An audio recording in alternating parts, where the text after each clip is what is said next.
بالوں کو رنگنے کے بارے میں کچھ ارشاد فرمائیں. ہاں جی، بالوں کو رنگنا جائز ہے میرے بھائی؟ جی حاجی صاحب کہہ رہے ہیں جائز نہیں ہے.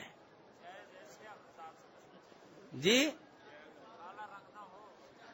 میرے بھائی، مسلم شریف کی روایت ہے، کس کتاب کا حوالہ دے رہا ہوں، کہ نبی علیہ الصلوۃ والسلام کے پاس جناب ابو بکر صدیق رضی اللہ عنہ کے والد گرامی کو لایا گیا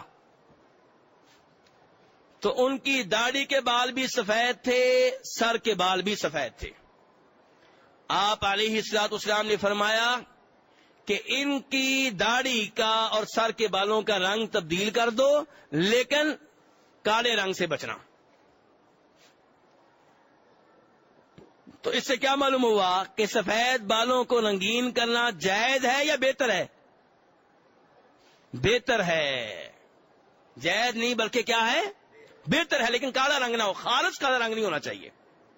بلکہ مسلم شریف کی دوسری حدیث میں جو اس کے ساتھ ہی آئی ہے، دھیان سے توجہ سے سنیے، اس میں فرماتے ہیں نبی علیہ الصلوۃ والسلام کہ یہودی اور عیسائی اپنے سفید بالوں کو رنگین نہیں کرتے، تم رنگین کرو، ان کی مخالفت کرو.